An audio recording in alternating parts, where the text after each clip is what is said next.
So look, I want to talk about this is probably one of the biggest records that came out of Freestyle Kings is the Off the Chain project. I actually read, bro, it did over 40,000 independent.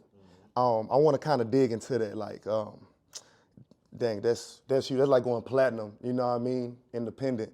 You had songs on there like Candy, A King, 20s, Uh-Oh. Uh-oh. Yeah.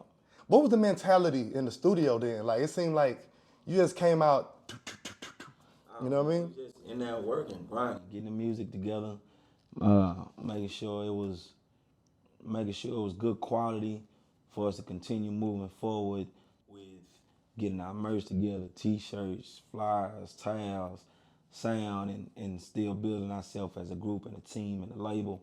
It was all fun times, you know. Life happens and people go your separate ways. You know, it ends up where we're not overall the whole group anymore, but we still brothers and everything. Question, like, when did you first start seeing it was real? Like, hey, some things are happening here that ain't never happened before. Like, when did you really feel like, okay, I'm on my way up, you know what I'm saying, so to speak?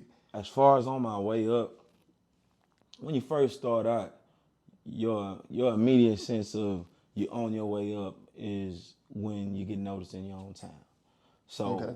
when No Holds Barred actually came out, I didn't hear it till like I was still working my job. I didn't hear it until that Friday, and Nora said, "Hey man, play disc number 3 on the turntable thing," and I was like, "Okay." I'm like, "Oh, okay, that's what's up." And by the time I got home the same day, it was already playing through the hood. I didn't say nothing. Man, who this dude rapping Hearn and Calvin? Who is it? Yeah. Chalie Boy and blah blah. Man, this dude going off. Man, who is this? Blah. I ain't say nothing. I knew then when because So you actually hearing people talk about you and you're not even telling them that it's you. yeah, I ain't telling them nothing. They driving by You with it. just They listen, you just driving like, by with it okay. playing in their trunks and everything. My cousins, my partners, classmates, friends, haters. They they all playing it because it's rebel. First off, you hear that your own town being put on, and you don't know where it's coming from or why somebody saying this or who is this? Never knew it was me until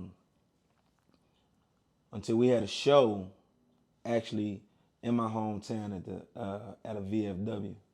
Like this whole time, Okay. by like a month, month and a half, maybe 2 months have gone by, Okay. and we set up the show at the VFW. Somebody booked it. Why? Because they want to know who Chalie Boy is. To 2 months, I ain't said nothing. No, nothing. You don't know. My mama don't know. My dad don't know. What? My sister don't know.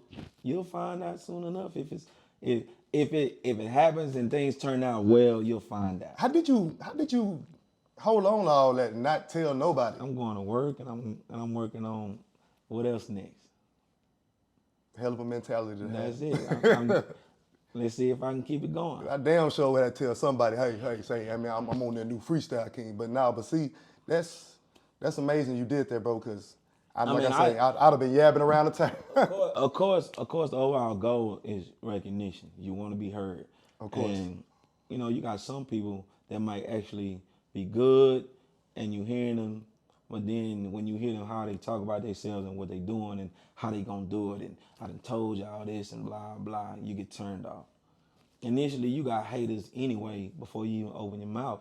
So what's the point of giving any type of leeway to any type of side or looking at how I am when ultimately it might not even represent you everything you're putting on music or whatever. Yeah. But as far as I was doing, I was just making sure people knew about where I was from, how my town is, what's going on, representation that.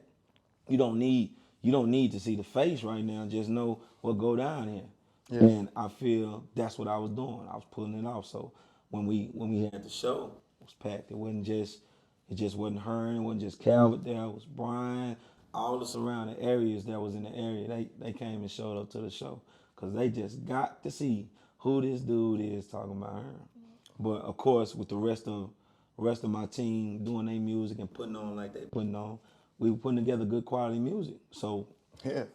when everybody's doing their parts, they parts of their flows, or they felt was they favorite song that they was gonna rap and let them hear and everybody go out to.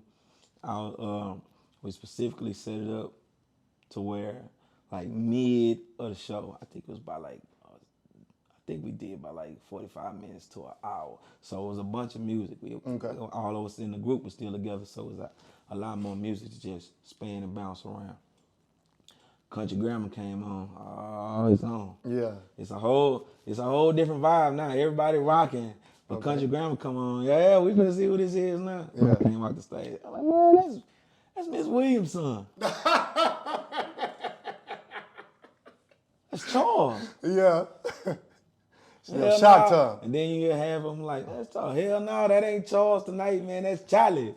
So, a whole vibe picked up, and then it's just from there and there. It's just the effect of that and getting to that point before showing your face and truly getting to see how somebody think about you or feel about you when you're performing. Because it was haters there too. And people I had issues with in school and everything on this whole fly vibe till you figured out who's who. Gotcha. Yeah. You love the person till you saw him, now you hate him. Because you was always a hater. You see what I'm saying? Yeah. Stuff like that. Yeah. But it didn't phase or bother me at all, because I'm like, if you can make your own sound actually have that effect and like you, then it's double, triple to 5 times more effective everywhere else. Because every rapper with a story, and even to this day, can tell you that some parts, like, you don't get love in your hometown. Yeah.